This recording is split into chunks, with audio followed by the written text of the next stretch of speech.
सब संतान की जय। सब भक्तों की जय।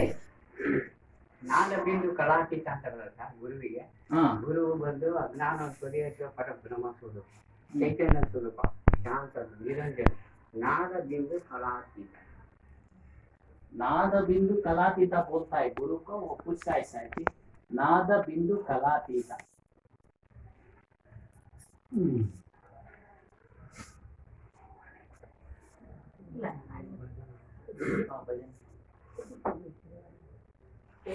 संगत की जय साधु की और की ब्याज ओची संगत कूर की आटो पैर उपार संगत से सुख उपज कुसंगत से दुख होए कहाँ ये कबीरता जाइए जहाँ अपनी संगत हो।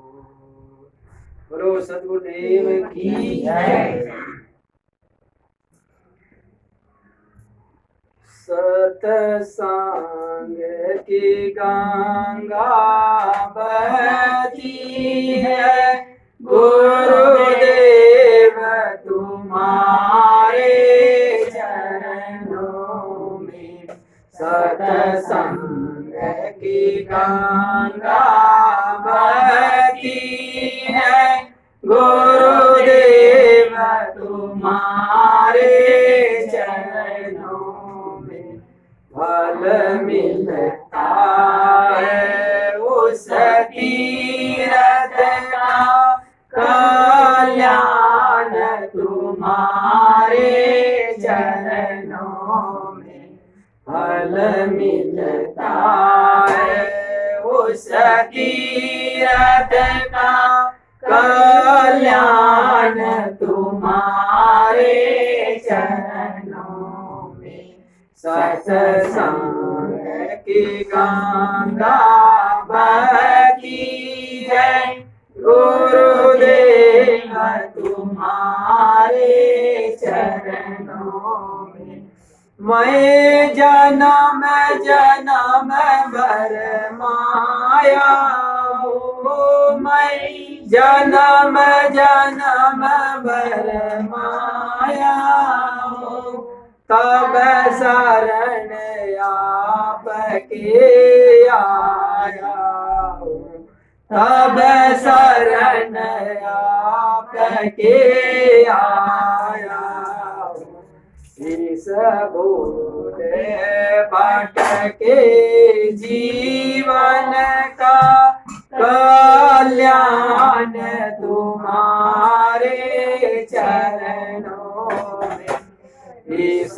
भूले भटके जीवन का कल्याण तुम्हारे चरणों में सत्संग की गंगा बहती है गुरुदेव तुम्हारे चरणों में फल मिलता है उस तीरथ का कल्याण तुम्हारे चरणों में फल मिलता है उस तीरथ का कल्याण तुम्हारे चरणों में दुखियों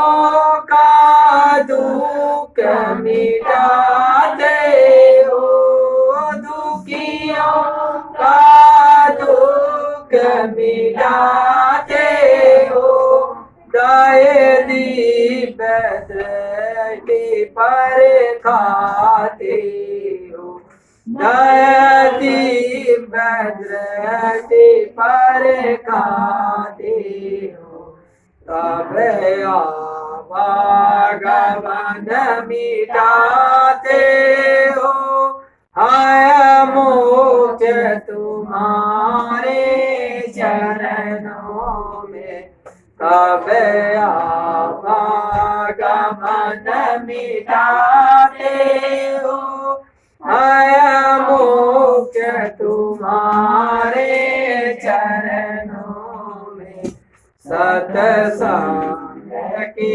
गंगा बहती है गुरुदेव तुम्हारे चरणों में फल मिलता है उस तीरथ का कल्याण तुम्हारे चरणों में एक बार जो दर्शन पाता है एक बार जो दर्शन पाता है बस आप ही का हो जाता है बस आप ही का हो जाता है क्या गुप्त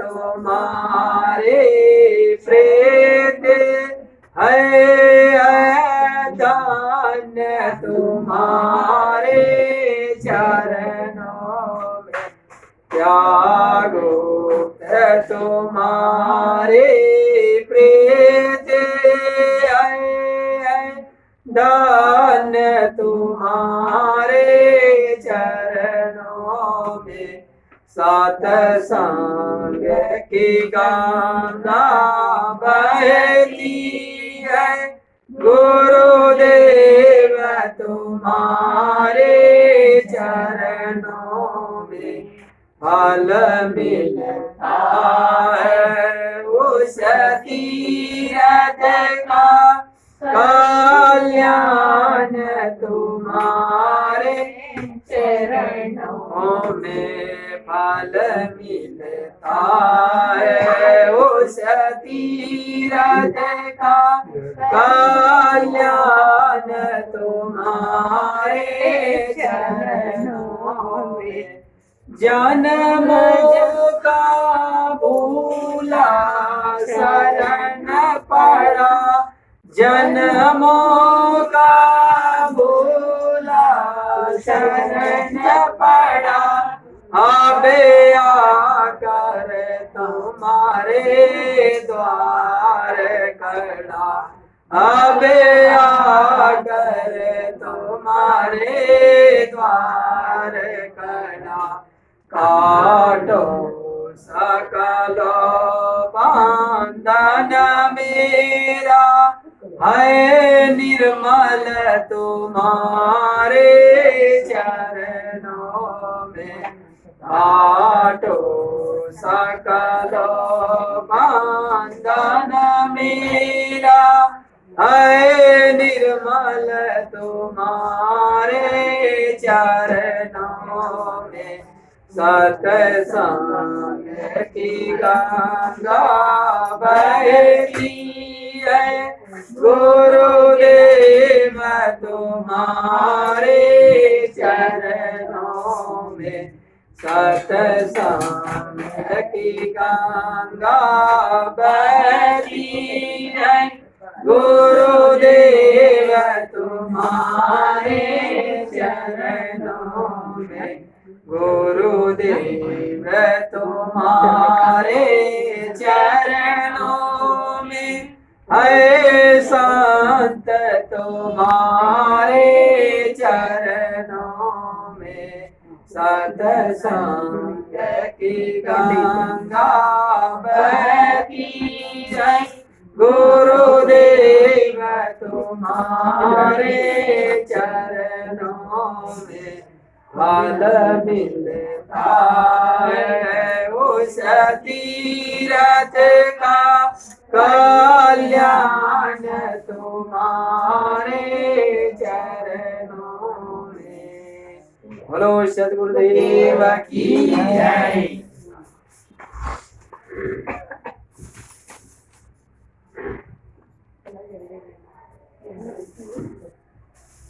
सद्गुरु श्री कबीर साहब मानव मात्र के लिए संदेश दिए, उपदेश दिए, शिक्षा दिए। उनका एक ग्रंथ है, प्रामाणिक ग्रंथ है बीजक। संसार में अनेक महापुरुष हुए, सभी महापुरुषों ने अपने अपने समय में, अपने अपने काल में कोई न कोई समाज के कल्याण के लिए कुछ न कुछ दे के गए।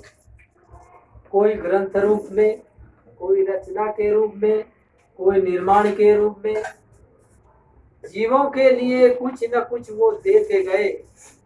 इसलिए संसार में आज उनकी हम सब याद करते हैं। सदगुरु कबीर साहब त्याग वैराग्य में जीवन जिए। कुछ लोगों की ये धारणा है कि सदगुरु कबीर साहब के पत्नी थी और एक पत्नी नहीं थी। कितनी पत्नियां थी? धनिया, रमजनिया और लोई, 3 पत्नी। आज स्कूलों में पढ़ाया जाता है। और उनके 2 पुत्र, एक पुत्र और एक पुत्री, जिसका नाम था कमाल और कमाली। ये 2 पुत्र बताए जाते हैं। सदगुरु कबीर साहब कहते हैं कि उनका तो कोई परिवार नहीं था, लेकिन उनके कुछ अनुयायियों ने, कुछ शिष्यों ने उनके पीछे परिवार, बिंद वंश, कौन सा वंश चला दिया? बिंद वंश। दामाखेड़ा, दामाखेड़ा बहुत बड़ा विशाल आश्रम है। अभी वर्तमान में प्रकाश मुनि नाम साहब उस संस्था को संभाल रहे हैं। प्रकाश मुनि नाम साहब पूरे भारत में वैसे प्रचार प्रसार करते हैं। उनके जहाँ वो पहुँचते हैं काफी भीड़ होती है। चौका आरती, एकोत्री चौका, चलावा चौका, कई तरह के चौका होते हैं। हम चौके में गए नहीं, हमको पता नहीं, 1-2 बार देखे हैं कहीं कहीं। तो वहाँ चौका होता है, आरती होती है। तो उसमें वो लोग अपने परंपरा के अनुसार वो पूजा पाठ पद्धति उनकी जैसी वैसी चलती है। तब वो है बिंद वंश। कौन सा वंश है? बिंद वंश। परिवार जहाँ हो, पत्नी हो, बच्चे हो और परिवार हो, वो बिंद से चलता है। किससे चलता है? बिंद से। अगर संतान नहीं है तो फिर आगे का विकास रुक जाएगा। सदगुरु कबीर साहब गृहस्थ तो थे नहीं, त्याग वैराग्यवान थे। तो सदगुरु कबीर साहब ने नाद वंश चलाया। कौन सा वंश? नाद वंश। तो कबीर साहब के अनुयायी बहुत हुए। ये कैसे शिष्य? ये शिष्य हुए उनके, बेटा बेटी नहीं हुए। ये उनकी ये परंपरा चली, शिष्यों की परंपरा चली। तो उनके परंपरा में बहुत से शिष्य हुए। जागू, भागू, सूरत गोपाल, ऐसे 4 शिष्य कबीर साहब ने बनाया। ये उनके नाद वंश, मतलब नाद वंश उनका चला। वो ज्ञान की परंपरा से वो चले। तो ये 2 परंपरा चली आ रही, अभी भी चल रही है। एक बिंद वंश और एक दूसरा नाद वंश। ये दोनों परंपराएं चल रही। तो बिंद वंश में गृहस्थ आश्रम और नाद वंश में त्याग आश्रम। तो त्याग आश्रम में भी संत महात्मा होते आ रहे हैं और गृहस्थ आश्रम में गृहस्थ के लोग होते आ रहे हैं। वो भी सदगुरु कबीर साहब का प्रचार करते हैं। सदगुरु कबीर साहब की वाणी को वो भी मानते हैं। अब इन नाथ वंश वाले भी मानते हैं, बिंद वंश वाले हैं, दोनों मानते हैं, दोनों कबीर साहब को मानते हैं। अब ये अंतर ये है कि कबीर साहब को एक परंपरा है जो मानने वाले के बिना माँ बाप की संतान है, ये कोई मनुष्य रूप में नहीं है, ये कोई मनुष्य नहीं है। और एक परंपरा है जो मनुष्य मानते हैं। या जैसे हम आप सब हैं वैसे सदगुरु कबीर साहब भी माता पिता से ही जन्म लिए, लेकिन एक परंपरा है जो माता पिता से, वो तो पैदा होते माता पिता से, मगर सदगुरु कबीर साहब को वो ये नहीं मानते कि ये माता पिता से पैदा हुए। वो कहते हैं कि गगन मंडल से उतरे सतगुरु सत्य कबीर, जल जमाए पौढ़न किए सब पीरन के पीर। वो मानते हैं कि सदगुरु कबीर साहब आदि पुरुष है और सतयुग में वो अवतार लेके आते हैं। द्वापर त्रेता कलयुग, सतयुग द्वापर त्रेता और कलयुग चारों युग में आते हैं, ऐसे उनकी मान्यता है। अब बताइए जो चारों युग में अवतार लेकर के आएगा तो फिर मुक्त हुआ क्या?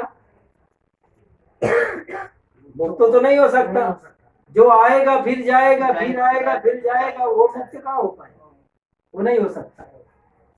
तो वो परंपरा के लोग वो मानते हैं कबीर साहब चारों युग में आते। पारक सिद्धांत है इस बात को नहीं मानते।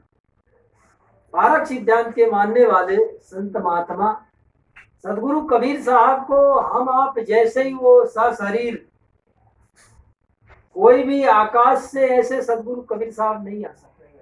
आकाश से आज तक कोई भी पैदा नहीं हुआ। राम भी हुए, चारों भाई पैदा हुए तो माता पिता से हुए। भले दशरथ के चारों पुत्र न भी माने जाए और किसी के हो, लेकिन कहलाते तो दशरथ की। राम लक्ष्मण भरत शत्रुघ्न ये चार पुत्र राम के, राम चारों भाई। सीता माता कहते हैं वो भी बिना माँ बाप की है। जनक की पुत्री बताया जाता है, वो भी पाई गई मिलती, कहते खेत में मिली, मटके में मिली। तो ऐसी ऐसी बातें तो बहुत सारी। तो सदगुरु कबीर साहब को भी ऐसे ही पाया गया है। कबीर साहब किसी की संतान है ये किसको पता नहीं है, लेकिन वो है किसी की संतान। बिना माता पिता के कोई संतान नहीं होती। सदगुरु कबीर साहब भी माँ बाप से पैदा हुए। अब ये पता है नहीं है कि ये कौन है उसके माता पिता, लेकिन है वो माँ की संतान। कोई भी बालक का जब जन्म होता है तो वैसे 8-9 महीना के बाद ही जन्म होता है, बिना माँ बाप के कोई संतान। तो सदगुरु कबीर साहब बालक रूप में मिले, तो बालक रूप में नीरू नीवा को मिले, तो कबीर साहब भी माता पिता से ही पैदा हुए। सदगुरु कबीर साहब बीजक में लिखते हैं, एक त्वचा हाड़ मल मूत्रा, एक रुधिर एक गुदा, एक बूंद से सृष्टि रची है, को ब्राह्मण को शूद्र। कबीर साहब कहते एक त्वचा हाड़ मल मूत्रा। जैसे सब बालक के सभी जन्म लेके आते हैं, सब मल मूत्र में लिपटे रहते हैं। बाहर में आने के बाद में, सब सफाई होने के बाद में वो बालक स्वच्छ होता है। तो ऐसे सदगुरु कबीर साहब कहते हैं हम भी ऐसे ही जन्म लेके आए।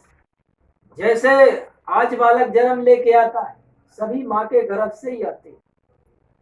अब यहाँ बता दिया गया कि कोई भुजा से पैदा हुआ, ब्राह्मण मुख से पैदा हुआ, क्षत्रिय भुजा से पैदा हुआ, वैश्य जंगा से पैदा हुआ और शूद्र पांव से पैदा हुआ। ये ऐसी ऐसी बातें बताइए।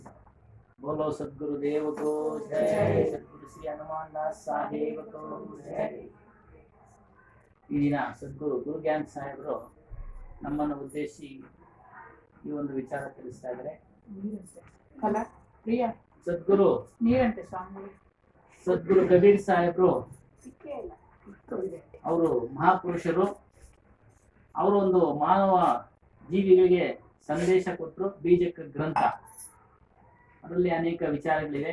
ಅದೇ ರೀತಿ ಜಗತ್ತಿನಲ್ಲಿ ಅನೇಕ ಮಹಾಪುರುಷರು ಜೀವಿಗಳ ಕಲ್ಯಾಣಕ್ಕಾಗಿ ಅವರವರ ಅಭಿಪ್ರಾಯಗಳನ್ನು ಕುರಿತು ಅನೇಕ ಗ್ರಂಥಗಳನ್ನ ನೀಡಿದ್ದಾರೆ, ಅನೇಕ ಉಪನ್ಯಾಸಗಳು ನೀಡಿದ್ದಾರೆ, ಅನೇಕ ವಿಚಾರಗಳನ್ನು ತಿಳಿಸಿದ್ದಾರೆ. ಎಲ್ಲರೂ ಮಾಡಿದರೆ ಮಾನವರ ಕಲ್ಯಾಣಕ್ಕೋಸ್ಕರ. ಕಲ್ಯಾಣ ಅಂದ್ರೆ ಹುಟ್ಟು ಸಾವಿರ ಬಂಧನದ ಬಿಡುಗಡೆ. ಇದರಲ್ಲಿ ಎಲ್ಲರೂ ಸಹ ವೈರಾಗ್ಯ ಧಾರಣೆ ಮಾಡಬೇಕು. ಪ್ರತಿಯೊಬ್ಬರು ಜ್ಞಾನ ಪಡಿಬೇಕಾದ್ರೆ ವೈರಾಗ್ಯ ಬೇಕೇ ಬೇಕು, ಮತ್ತೆ ತ್ಯಾಗನೂ ಮಾಡಬೇಕು ಅನ್ನೋ ಒಂದು ವಿಚಾರ ತಿಳಿಸಿದ್ದಾರೆ. ಮುಂದುವರೆದು ಹೇಳ್ತಾರೆ ಕಬೀರ್ ವಿಚಾರ, ಒಂದು ಅವರ ಕುಟುಂಬದ ವಿಚಾರ. ಕೆಲವರೆಲ್ಲ ಪತ್ನಿ, ಕಬೀರ್ಗೆ ಪತ್ನಿ ಇದ್ರು, ದನಿಯಾ, ಮಂಜಿಯಾ, ಲೋಹಿ ಅಂತ, ಮಕ್ಕಳು ಕಮಾಲ್, ಕಮಾಲಿ, ಪರಿವಾರ ಈ ರೀತಿ ಇತ್ತು ಅಂತೇಳಿ ಕೆಲವು ಅವ್ರ ಪರಂಪರೆನೆ. ಅದು ಬಿಂದು ವಂಶ ಅಂತೇಳಿ ಅದು ಪಂಥ ಮಾರ್ಗ ಇದೆ. ಮತ್ತು ಧಾಮಾಖೇಡ ಸದ್ಗುರು ಕಬೀರ್ ಸಾಹೇಬ್ರ ಮೊಟ್ಟ ಮೊದಲಿಗ 4 ಜನ ಶಿಷ್ಯರಲ್ಲಿ ಭಗವಾನ್ ಸಾಹೇಬ್, ಜಾಗು ಸಾಹೇಬ್, ಶ್ರುತಿ ಗೋಪಾಲ್, ಧರ್ಮದಾಸ್, ಧರ್ಮದಾಸ್ ಅಂತ. ಧನಿ ಅಂದ್ರೆ ಅವರು ಶ್ರೀಮಂತರು, ಆ ಕಾಲಕ್ಕೆ ಎಷ್ಟೋ ಕೋಟಿ ಅವರು ಶ್ರೀಮಂತರು. ಅವರು ಸಹ ಅವ್ರ ಶಿಷ್ಯರು. ಅವ್ರ ಪರಂಪರೆ ಧಾಮಾಖೇಡ್. ಮೊನ್ನೆ ನಾವು ಕಳೆದ ಒಂದು 3-4 ತಿಂಗಳಿಂದ ಹೋಗಿದ್ವಿ. ವರ್ತಮಾನದಲ್ಲಿ ಶ್ರೀ ಪ್ರಕಾಶ್ ಮುನಿ ಅಂತ ಇದ್ದಾರೆ. ಅವ್ರ ವಂಶ ಪಾರಂಪರೆ ಯಾರಿಗೂ ಏನೂ ಇಲ್ಲ. ಆ ಗದ್ಗೆ ಪೀಠ ಇದೆಯಲ್ಲ, ಅವ್ರ ವಂಶ ಪಾರಂಪರೆ, ಅವ್ರ ಮಕ್ಕಳಿಗೆ ಸತತವಾಗಿ ಅವ್ರ ನಂತರ ಅದನ್ನ ಅವರು ಪರಂಪರೆ ಮಾಡ್ಕೊಂಡ್ ಬರ್ತಾ ಇದ್ದಾರೆ. ಅದರಲ್ಲಿ ಚೌಕಾರತಿ, ಏಕವತ್ತಾರತಿ ಅವ್ರ ಸಂಪ್ರದಾಯ ಅವ್ರದೊಂದು. ಅದು ಬಿಂದು ವಂಶ ಅಂತೇಳಿ. ಈ ರೀತಿ ಬಿಂದು ವಂಶ ಈ ರೀತಿ ನಡೀತಾ ಇದೆ. ಅನೇಕ ಪರಂಪರೆಗಳಿದೆ. ಕಬೀರ್ ಸಾಹೇಬ್ರು ನಾದ ವಂಶನ ಅವರು ಇದು ಮಾಡಿದ್ರು. ಮತ್ತು ಮಕ್ಕಳಲ್ಲಿ ಶಿಷ್ಯರದ್ದು ಹೇಳಿದ್ವಿ. ಮಕ್ಕಳಲ್ಲಿ ಸಹ ಅಂದ್ರೆ ಅವರು ಪರಂಪರೆಯನ್ನು ಸಹ ಧಾಮಾಖೇಡ್ ಪರಂಪರೆ ಆ ಒಂದು ಬಿಂದು ವಂಶ ನಡೆಸ್ಕೊಂಡ್ ಬರ್ತಾ ಇದೆ. ನಾದ ವಂಶ ತ್ಯಾಗಿಗಳು, ಬಿಂದು ವಂಶ ಗೃಹಸ್ಥರು. ಧನಿ ಧರ್ಮದಾಸ ವಂಶದವರು, ಅವ್ರ ವಂಶದವರು. ಧನಿ ಧರ್ಮದಾಸ್ ಮೊದಲೇ ಹೇಳ್ತು, ಧನಿ ಧರ್ಮದಾಸ್ ವಂಶದವರು, ಅವ್ರ ಪರಂಪರೆನೆ. ಇಬ್ರು ಕಬೀರ್ ಸಾಹೇಬ್ರನ್ನ ಒಪ್ಕೊಂಡಿದ್ದಾರೆ, ಅವ್ರ ವಿಚಾರಗಳನ್ನ ಒಪ್ಕೊಂಡಿದ್ದಾರೆ. ಸಂಪ್ರದಾಯಗಳು ಬೇರೆ ಬೇರೆ ರೀತಿ ಇರ್ಬೋದು. ಅವರು ಮಾಡ್ಕೊಂಡ್ ಬಂದಂಗೆ ಯಾವ ರೀತಿ ಮೊದಲನೇ ಒಂದು ಧನಿ ಧರ್ಮದಾಸರು ಪ್ರಾರಂಭ ಮಾಡ್ಕೊಂಡ್ಬಂದ್ರು, ಅದನ್ನ ಅವ್ರು ಪ್ರಾರಂಭ ಮಾಡ್ತಾ ಇದ್ದಾರೆ. ಮತ್ತೆ ಬಿಂದು ವಂಶದವರು, ನಾಗ ವಂಶದವರು, ಅವರು ತ್ಯಾಗಿ ಜೀವಿಗಳು, ಅವರು ಅದನ್ನ ಮಾಡ್ಕೊಂಡ್ ಬರ್ತಾ ಇದ್ದಾರೆ. ಕಬೀರ್ ಸಾಹೇಬ್ರ ಜನ್ಮದ ವಿಚಾರದಲ್ಲಿ ಕೆಲವರು ಗಗನ ಮಂಡಲದಿಂದ ಅವರು ಪ್ರತ್ಯಕ್ಷ ಆದ್ರು ಅಂತ ಹೇಳ್ತಾರೆ. ಮತ್ತು 4 ಯುಗಗಳಲ್ಲಿ ಅವರು ಜನ್ಮ ತಾಳಿದ್ರು ಅಂತ. ಇಲ್ಲಿ ಒಂದು ಅವರ ಪ್ರಶ್ನೆ ಹೇಳಿದ್ರು, 4 ಜನ್ಮಗಳಲ್ಲಿ ಜನ್ಮ ತಾಳಿದ್ದ ಪಕ್ಷದಲ್ಲಿ ಮುಕ್ತಿ ಎಲ್ಲಿಂದ ಆಯ್ತು ಅಂತ. ಕೊನೆ ಜನ್ಮನೇ ಅವ್ರದ್ದು ಕಬೀರ್ ಸಾಹೇಬ್ರ ಜನ್ಮ. ಅದಕ್ಕೆ ಈಗ ತ್ರೇತಾಯುಗದಲ್ಲಿ ಇದ್ರು ಅಂತೇಳಿ, ದ್ವಾಪರ ಯುಗದಲ್ಲಿ ಇದ್ರು, ಕೃತಯುಗದಲ್ಲಿ ಇದ್ರು ಅಂತೇಳಿ ಅವ್ರು ಒಂದೊಂದು ಹೆಸರು ಕೊಟ್ಕೊಂಡ್ ಬಂದಿದ್ದಾರೆ. ಹೀಗಿರುವಾಗ ಮುಕ್ತಿ ಸಾಧ್ಯನಾ ಅಂತ. ಅದೇ ರೀತಿ ಆ ಒಂದು ಪಾರಕ ಸಿದ್ಧಾಂತದಲ್ಲಿ ಇದು ಒಪ್ಪೋದಿಲ್ಲ. ಕಬೀರ್ ಸಾಹೇಬ್ರೆ ಬರೆದಿರೋದು ಪಾರಕ ಸಿದ್ಧಾಂತನ, ಅದರಲ್ಲಿ ಈ ವಿಚಾರಗಳು ಇಲ್ಲ. ಅವರು ಆಕಾಶದಿಂದ ಏನು ಬಂದಿಲ್ಲ. ಅವರು ಸಹ ಅವ್ರ ತಂದೆ ತಾಯಿಗಳು ಯಾರೋ ಗೊತ್ತಿಲ್ಲ, ಬಟ್ ಅದೇ ನೀರು ನಿಮ್ಮ ಅನ್ನೋರಿಗೆ ಸಿಕ್ಕಿದ್ರು, ಅವ್ರು ಪೋಷಣೆ ಮಾಡಿದ್ರು ಅನ್ನೋದು. ಇಲ್ಲಿ ಉದಾಹರಣೆ ಕೊಟ್ರು, ರಾಮನು ದೇವರು ಅಂತ ಹೇಳಿದ್ರು. ರಾಮನು ಸಹ ಅವನ ತಂದೆ ತಾಯಿಗಳ ಮೂಲಕ ಸೃಷ್ಟಿ ಆಯ್ತಾ. ಸೀತೆನೂ ಅಷ್ಟೇ. ಸಿಕ್ಕಿರೋ ಸ್ಥಳ ಬೇರೆ ಬೇರೆ. ಇವಾಗ ನಾವು ನೋಡ್ತಾ ಇದೀವಿ, ಮಕ್ಕಳನ್ನ ಎಲ್ಲೆಲ್ಲ ಬಿಟ್ಟು ಹೊಟ್ಟೋಗ್ತಾರೆ, ದೇವಸ್ಥಾನದ ಹತ್ರ ಬಿಟ್ಟು ಹೋಗ್ತಾರೆ ಅಲ್ವಾ, ಅನಾಥಾಶ್ರಮ ಬಿಟ್ಟು ಹೋಗ್ತಾರೆ, ಕೆಲವರು ತಿಪ್ಪೇಗುಂಡಿ ಹತ್ರ ಬಿಟ್ಟು ಹೋಗ್ತಾರೆ. ಅದೆಲ್ಲ ನಾವು ನೋಡಿದೀವಿ. ಅದು ಕಲೆಕ್ಟ್ ಮಾಡ್ಕೊಂಡು ತಿರ್ಗಾ ಸತ್ತೋಗ್ಬಿಟ್ಟಿರುತ್ತೆ. ಸತ್ತೋದ್ಮೇಲೆ ಆಗ್ತಾರೋ ಬದುಕಿರೋ ಒಂದೊಂದು ಬದುಕಿರ್ತವೆ. ಅದು ಅವ್ರವ್ರ ಪ್ರಾರಬ್ಧ ಆ ಮಕ್ಕಳದು. ಒಟ್ಟಿನಲ್ಲಿ ಎಲ್ಲರೂ ಸಹ ತಂದೆ ತಾಯಿಗಳ ಮೂಲಕ ಸೃಷ್ಟಿಯಾಗಿ ಮಲಮೂತ್ರಗಳಲ್ಲಿ ಇದ್ದು, ಅಂದ್ರೆ ಗರ್ಭದಲ್ಲಿ ಇದ್ದು ನಂತರ ಹೊರಗಡೆ ಬರ್ತಾರೆ, ಅದನ್ನ ಸ್ವಚ್ಛ ಮಾಡ್ತಾರೆ ಅನ್ನೋ ಒಂದು ವಿಚಾರ ಹೇಳಿದ್ರು ಸಾಹೇಬ್ಜಿ. सदगुरु कबीर साहब मनुष्य के रूप में आए और मनुष्य के रूप में आए करके और मनुष्य के लिए उन्होंने जीवों के लिए कल्याण पर शिक्षा उपदेश दी। सदगुरु कबीर साहब का बीजक एक प्रमाण है। प्रमाणिक ग्रंथ क्या है? बीजक। तो बीजक में सदगुरु कबीर साहब ने अपनी बातें सब रखा है। सदगुरु कबीर साहब का जो ज्ञान है वो अनुभव का ज्ञान है। उन्होंने किसी शास्त्र के, किसी परंपरा के ज्ञान को नहीं अपनाया। कई लोग क्या होता है कि अपने परंपरा के अनुसार उस ज्ञान को ऐसे सुनते सुनाते, पढ़ते पढ़ाते और परंपरा के उसमें चलते, लीक लीक में चलते। कहते हैं लीक लीक गाड़ी चले, लीक ही चले कपूर, और तीन छोड़ ये चले शायर पूत सपूत। लीक छोड़ तीनों चले शायर पूत सपूत। सदगुरु कबीर साहब ने लीक पे नहीं चले, किसी की बैसाखी को नहीं पढ़े, किसी का सहारा नहीं दिया। कबीर साहब कहते हैं कि बहु बंधन से बांधिया एक बिचारा जीव, अब केवल छूटे आपनो कीड़े छुड़ा दे। उन्होंने किसी का सहारा नहीं दिया, केवल छूटे आपने, अपने बाहुबलों का उन्होंने भरोसा रखा। किसी ईश्वर, किसी परमात्मा, किसी का उन्होंने कोई आधार नहीं। उनका आधार क्या था? उनका विवेक। उन्होंने अपने विवेक को साथ रखा और विवेक के आधार पर जो बात जचती थी, चाहे वो शास्त्र सम्मत हो, चाहे लोक सम्मत हो, चाहे किसी के द्वारा लिखी हो या किसी के द्वारा कही बात हो, कबीर साहब ऐसे बात को स्वीकार नहीं करते। लोगों ने कहा शास्त्रों में लिखा है, तो क्या झूठ लिखा है? तमाम शास्त्र बने हैं, 4 वेद बने हैं, 6 शास्त्र बने हैं, 18 पुराण बने हैं, 108 स्मृतियां बनी है, बहुत सारे ग्रंथ हैं। तो क्या ये सब ग्रंथ झूठे हैं? ये जो बातें लिखी थी क्या झूठी बातें लिखी हुई है? कबीर साहब ने कहा कि इनमें कुछ बातें तो काम की है, लेकिन उसमें ज्यादातर बातें बिना काम की। व्यवहारिक, सामाजिक, आध्यात्मिक सभी तरह की बातें हैं, लेकिन कुछ बातें ऐसी लिखी हुई है जिन बातों का कोई तूल नहीं। बहुत से काल्पनिक बातें, किस्से और कहानियां जो लिखे गए ये सब काल्पनिक। भगवान के बारे में ये अपने ऊपर में कोई ना कोई तो है, पूरे जगत में आज भी है। आज इतनी सदी बीत जाने के बाद भी अभी भी लोगों के अंदर में है। इतना बड़ा संसार, इतनी बड़ी दुनिया, तो कोई ना कोई तो एक शक्ति है, एक शक्ति है, ऐसा लोगों का मानना है।